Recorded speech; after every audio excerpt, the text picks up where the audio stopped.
Hi all, it's Teresa in Gemma's house.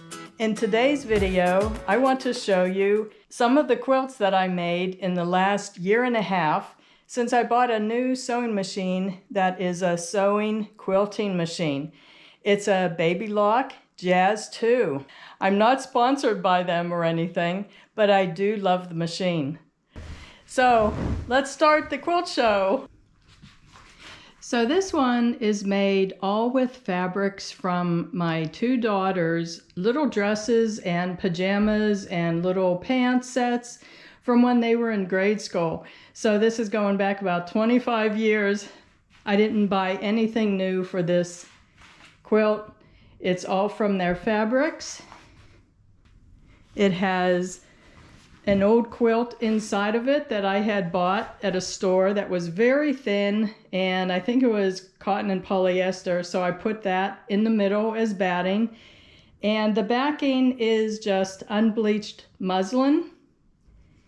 And some of these blocks even still have the little pockets from one of their dresses. I just sewed it shut. I think this is one of the first quilts I made on this new machine.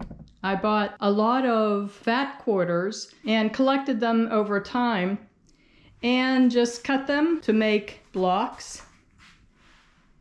And I free motion quilted over the entire quilt. It does have cotton batting in between, and this is just an unbleached muslin sheet as the backing. This is one of my newer quilts. It doesn't have batting in it, so it's more like a bedspread. And it's made with all fabric scraps that I've had over the last 1.5 years. And I love the flannel backing. This is a fun quilt. This is also one of the first ones I made. This is white flannel. This is a cotton fabric. There's also the same flannel on the back, and there is batting in this quilt, cotton batting. So it's super warm. It's like a blanket, actually. This was an interesting one to figure out the pattern. I saw a similar design on someone's post in a Facebook quilting group, and I just figured it out on my own to figure out how to make each block. These fabrics are from remnants and fat quarters that I collected over time, and these are batik. And the backing on this is all flannel, and I had to piece together the flannel because I always buy remnants and fabrics on sale. I never buy fabrics full price, ever. So these are just two flannel remnants that I pieced together.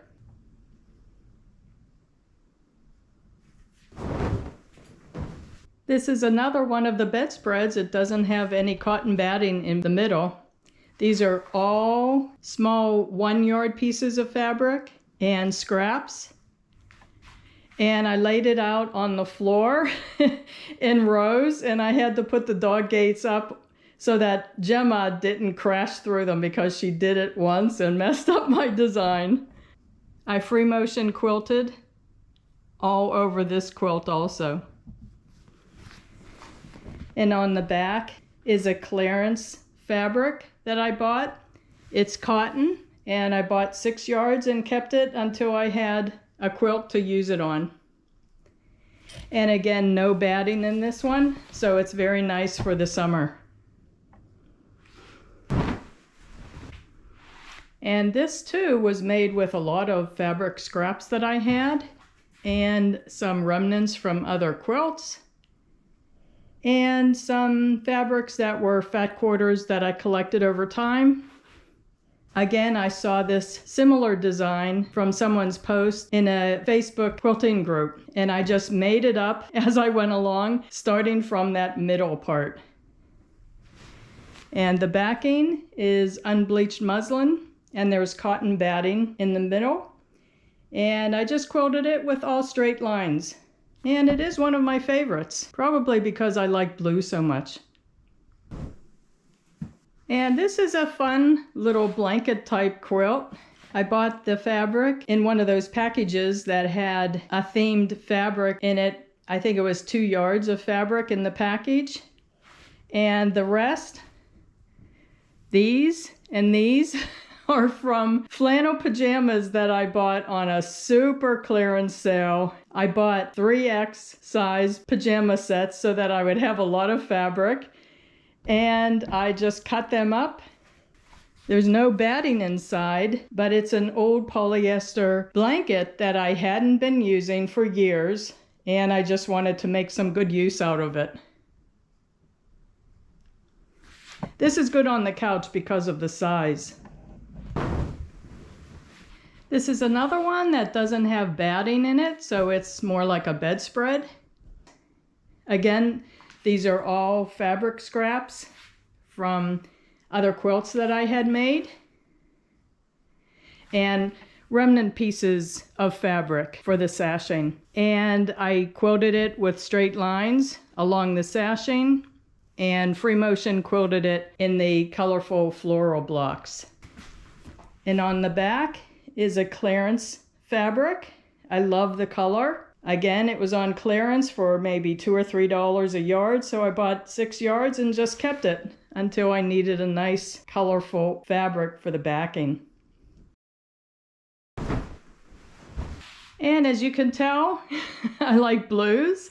This is one that is made almost entirely from remnant fabrics and a jelly roll of these batik type fabrics. And again, I quilted it with straight lines along the sashing. And again, it's an unbleached muslin for the backing, and there is cotton batting in this one also. Another one of my favorites. This one I made from a quilt that my daughter's grandmother made for them when they were in grade school. She lived in Malaysia at the time, and I had kept it for 25 years. And I cut it out off of the backing and added a few borders with fabrics that I had bought.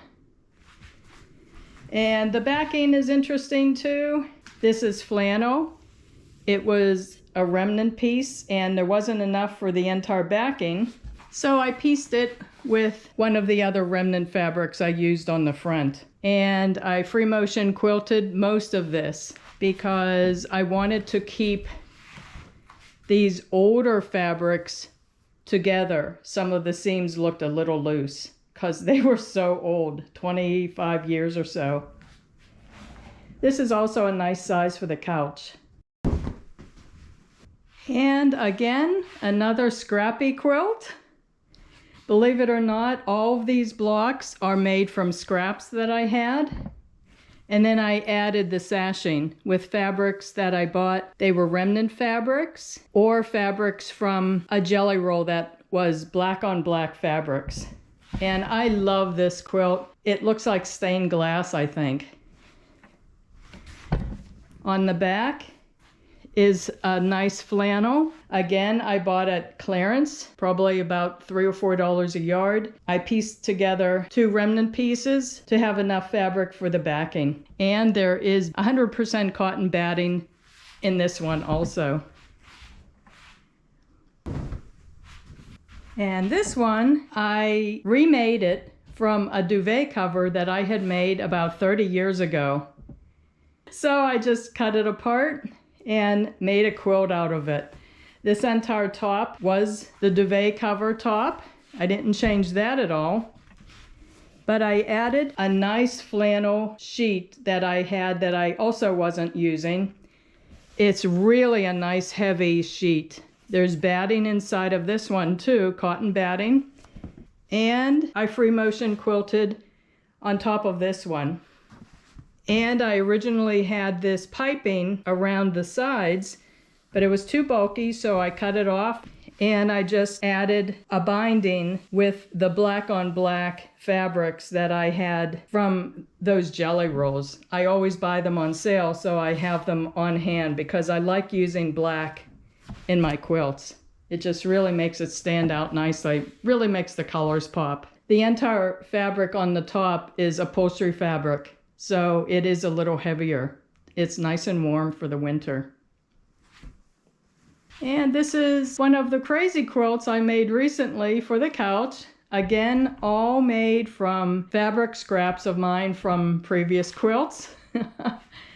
I did use an old polyester blanket as batting in between the layers and a flannel fitted sheet that I hadn't been using because the elastic came loose and I didn't feel like repairing it. So I cut it up to use as backing for quilts, and it works great for that. This is nice and warm. And I love that I didn't have to buy anything new to make this quilt. This binding is from an old curtain that I had made about 20 years ago. So these quilts don't even include the ones that I made for my daughters and of course for their dogs. They have 4 big dogs between the 2 of them. So the dogs have gotten quilts for their birthday, and my girls use the dog quilts for covering the dog kennels or inside the kennels. And my older daughter, who is a dog trainer, when she says place, the dog has to go and sit on its little bed. So of course it needs a quilt for that too. And for their couch. So I have a lot of fun making quilts for my daughters and their dogs, as well as for myself and for Gemma, of course. So I hope you got some good ideas for making quilts of your own if you're into that. And please let me know in the comments if you had a favorite, or let me know about your quilting experiences, or if you have any questions. And if you like this video, please give it a thumbs up. That helps my viewership on YouTube to grow and lets more people view this video. So thanks for watching. Until next week, bye-bye.